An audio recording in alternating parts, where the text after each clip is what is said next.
ماذا عن هذا؟ هل تعيدهم يا الله؟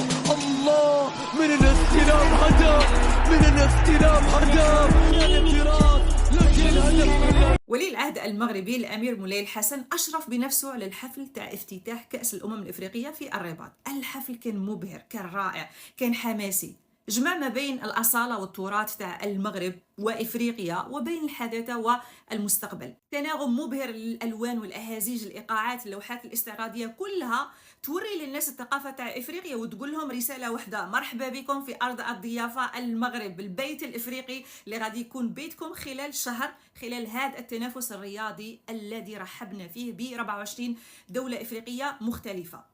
كل الناس كانوا فرحانين، الاعلام كان موجود، الحماس تاع الجمهور كان عالي جدا، الا انه كانت كاينه دوله وحده ما على باليش علاش كانت غضبانه، وعلاش التقارير تاعها في منصات التواصل الاجتماعي كانت تقول حاجه واحده اخرى.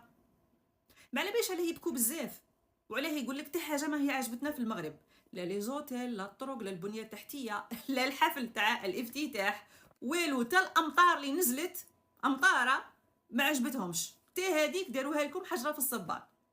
ابواق النظام الجزائري ما راهم لاقين ما يهضروا، التناقض الموجود في الكلام تاعهم، من جهه يقول لك بلي الافتتاح ما كانش مليح، ومن جهه لي فوتو اللي حاطينهم كاع يقولوا العكس. مالا خيروا دي فوتو واحد اخرين، ولا ديروا فوتوشوب، ولا شوفوا كاش حاجه من الاي من الذكاء الصناعي. ومن النواحيات والبكائيات تاعهم تاني قال لك بلي بالعاني ما بغاوش يبينوا العالم تاع الجزائر خلال الحفل، وبينوا صوره واحده بزاويه واحده باش يثبتوا فيها هذا الكلام. الحفل كان المدة تاعه أكثر من ساعة على ما أعتقد، والفيديوهات بينت كل الفرق المشاركة والأعلام تاعهم، ولم يتم استثناء أي دولة نهائيا. ألوغ على راكم تبكوا؟ غير زعما راكم باغيين باش تردوا على الفضيحة تاع تغطية وحجب صورة الملك محمد السادس. على كل حال، الأمير مولاي الحسن وصل إلى الملعب، تم استقباله. الشيء اللي عجبني فيه هو أنه عندما قام بمصافحة اللاعبين ما كانش يعني مصافحة بروتوكولية تاع بالخف، سيت وقف هضر معاهم، ما كانش مجرد سلام جامد وخلاص، نو، كان كلام وتواصل وكان التشجيع. في هذه الأجواء تم إعلان انطلاقة الدورة رسميا. غادي نقول حاجة للنظام الجزائري وأيضا لأبواق النظام. الصحافة اللي عمرها ما تهدر حاجة تاع حق، حاجة تاع خير، حاجة بطريقة موضوعية على المملكة المغربية، خاصة كي تكون يعني الأمور متعلقة بمنافسة رياضية. على بالي بلي تكرهوا المغرب، على بالي بلي راكم باغين دايما توصلوا إلى الجزائريين بلي هذه عدوة وبلي هما فاشلين. ماشي غير حنا اللي فاشلين كدولة جزائرية كنظام جزائري، نو، اللي قلنا نقنعوكم باللي المغرب فاشلة، فاشلة في كل شيء، في البنية التحتية كيما حنا في الجزائر، عندهم فيضانات كيما حنا في الجزائر، ما يعرفوش يديروا ولا ينظموا دورات رياضية، احنا خير منهم في الجزائر، وايضا ما يبغوناش كيما حنا في الجزائر ما نبغوهمش.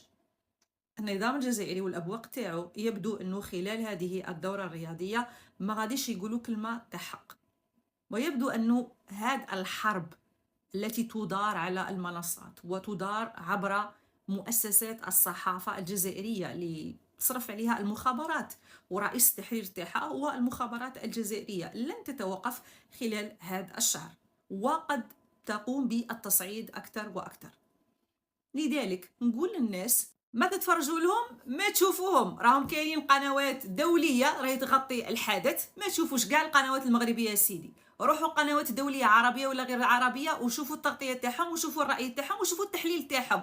اما انك تتفرج لي في قناه جزائريه فاسمح لي، انت خاصه المشجعين اللي راهم في المغرب راكم ديبلاسيتو باش تكتشفوا المغرب وتحضروا هذه التجربه الرياضيه المميزه وتشجعوا الفريق الوطني، غادي يسموا لكم الرؤيه تاعكم والدماغ تاعكم يديروا لكم تناقض، باسكو الشيء راكم تشوفوا فيه على ارض الواقع في المغرب حاجه، واش راهم يهضروا هما حاجه واحده اخرى، ما كاينه، ما تيكزيستي، ما والو. لذلك ما تتفرجوهم، ما تشوفوا لهم، هما غادي يكملوها كيما هاك. وهذا التصعيد انا بالنسبه ليا هو خطير جدا، لانه ما على باليش كي تكمل هذه الدوره واش غادي يديروا.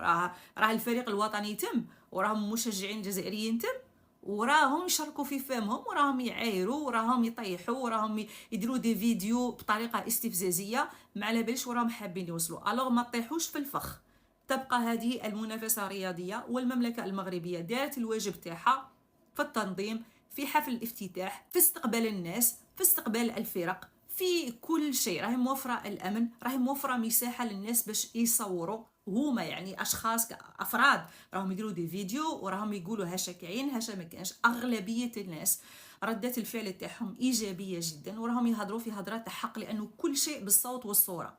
أما أبواق النظام اللي قاعدين يكذبوا علينا فحشموا على رواحكم، راكم مركتوها تاع الصح شويه، ما كاش كاع كلمه واحده تاع حق نهائيا والو. ما نظنش باللي غادي يقولوا، لانه المخابرات الجزائريه تريد لهم ان يقولوا ويفعلوا شيء اخر، وهادو كرام في المغرب وكان داروا دي ديغا.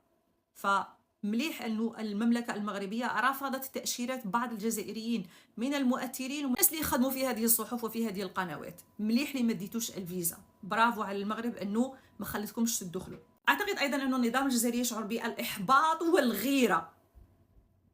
اي باينه واش غادي يديروا، كلش ولا واضح امام الناس، ما يكذبوش يقولوا بلي هذه فوتوشوب، هذه ماشي المغرب. الناس شافوا الطرق، شافوا الجسور، شافوا الفنادق، شافوا الاستقبال، شافوا المعامله، شافوا الضيافه، شافوا بعينيهم.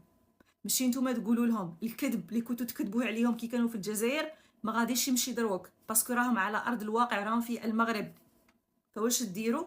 راكم تخلطوا وتقدموا هذه الصوره المغلوطه باش تقولوا للناس زعما في الجزائر وللمشجعين كو بون ما تخلعوش بزاف، باسكو هذا الشيء اللي داروا سي نيمبورط كوا، ساهل بزاف علينا حنا كدوله جزائريه نقدروا نديروا 10 خطرات اكثر من هاك. ورونا، باغي نشوفوا،